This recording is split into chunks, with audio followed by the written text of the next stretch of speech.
Buenas tardes, mi nombre es John Freddy Giraldo Rubio, soy estudiante de Administración de Empresas, actualmente curso segundo semestre en la Universidad Minuto de Dios y en este video voy a hablar de la corriente neoclásica, sus mayores exponentes y lo que aportó en la economía.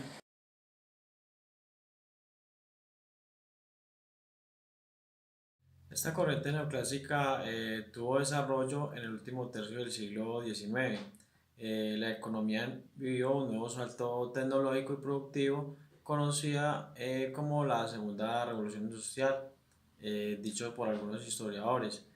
La aplicación de la química a los procesos industriales, el avance a los transportes como la navegación a vapor y los ferrocarriles. Y es allí donde aparece la electricidad.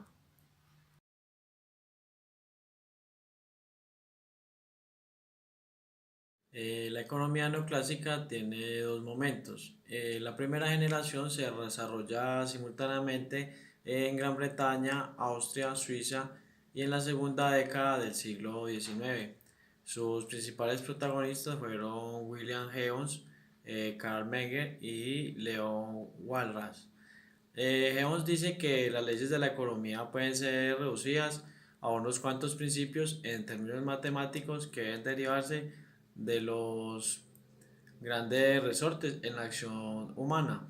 Los sentimientos de placer y dolor, y otro principio es que las leyes económicas tienen que tener un carácter general y ser capaces de expresarse en modelos matemáticos como las leyes de la física.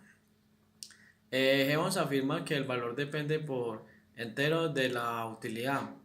O sea que pues eso quiere decir que la capacidad que posee para alcanzar el máximo de satisfacción. Su punto de partida es el individuo y sus necesidades.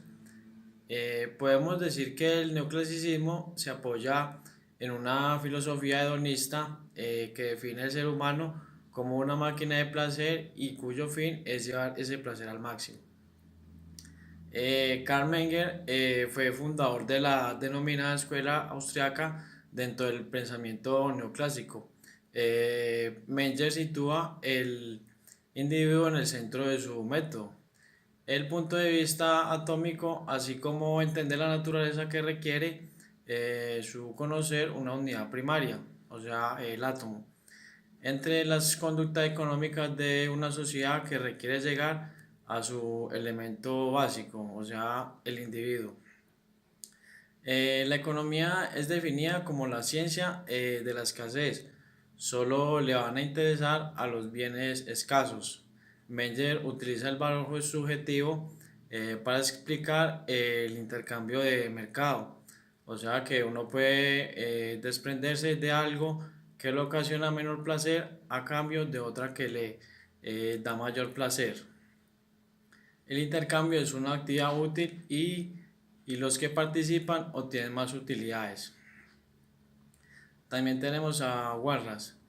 Eh, Él expone que el tema neoclásico, su teoría equilibrio general, intenta establecer una demostración matemática por medio de un sistema de ecuaciones múltiples, de la afirmación clásica de que el mercado es el mejor asignador de los recursos en un mercado donde rija la libre competencia que se logra el mercado cuando se igualen la oferta y la demanda.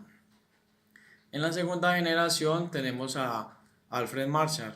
Construyó la economía como la ciencia que separa una precisión científica que se pretendía tan exacta como las ciencias físicas o biológicas. Su pensamiento expresa que la economía constituye un cuerpo de verdades concretas, sino una máquina para el descubrimiento de la verdad concreta. William Robbins definió la economía como oikos, esto quiere decir casa, y nomos como reglas, y aportó un nuevo significado al concepto de la economía, si bien tan solo lo detalló un poco. La economía es la ciencia de la elección, la ciencia que estudia cómo los recursos son reemplazados por el hombre para satisfacer sus necesidades, puesto que viven en sociedad.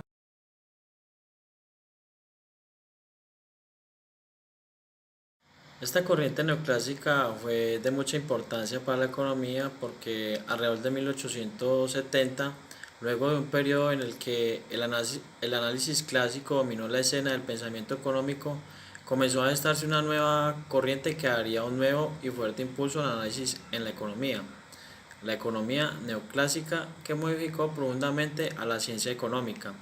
Su influencia fue enorme y decisiva para la formación actual del pensamiento económico y también para el desarrollo de las políticas económicas de los gobiernos. Partiendo de una nueva teoría del valor, llegan una nueva teoría de formación de precios y de la distribución de la renta. En estos tres aspectos sus conclusiones se oponen a la teoría clásica, que era la predominante en esa época.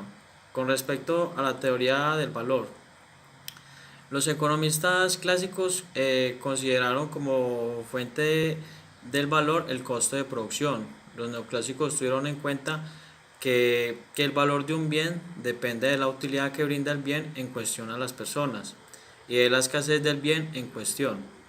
Existe una paradoja del valor que se pregunta por qué el agua, que brinda gran importancia y es de gran utilidad, tiene tan escaso valor en relación a los diamantes. La economía neoclásica resuelve esta paradoja indicando que no se debe considerar la utilidad brindada por el stock de agua en su conjunto, sino la utilidad variable de las unidades de ese stock. A medida que se va consumiendo así, el valor del agua es tan bajo que debido a su stock que era tan grande que para las últimas unidades la unidad era muy baja. Si el agua fuese muy escasa, por ejemplo, si estuviésemos a punto de morir de sed en un desierto, la utilidad de las últimas unidades de agua sería muy elevada.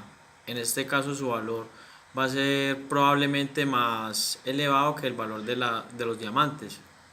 En relación a la formación de los precios y la distribución de la renta, hasta la aparición de la economía neoclásica era usual concebir categorías de ingreso como resultados de un proceso histórico. Se concebían tres categorías de factor de producción, que era tierra, trabajo y capital, y cada uno de estos factores tenía una categoría de renta. Renta de la tierra, interés del capital y salario por el trabajo. Los neoclásicos consideraron a estas rentas como precios de los factores de producción y los analizaron de acuerdo a las leyes de oferta y demanda.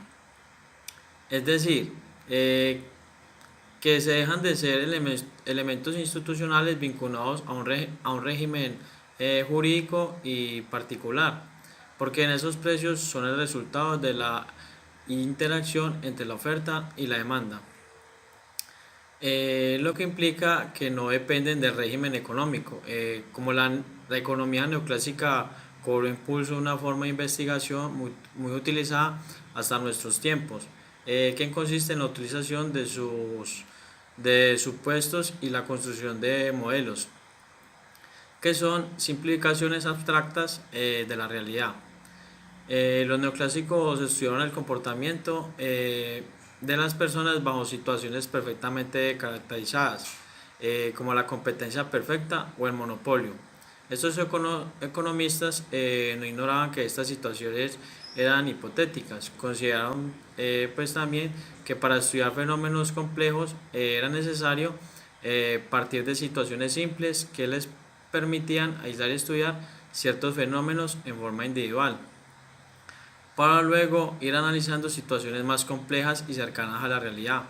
Algunos supuestos importantes en los que se basaban sus modelos eran en la concepción de un individuo racional y guiado exclusivamente por principios hedonistas. Bueno, espero que les haya gustado este video y muchas gracias.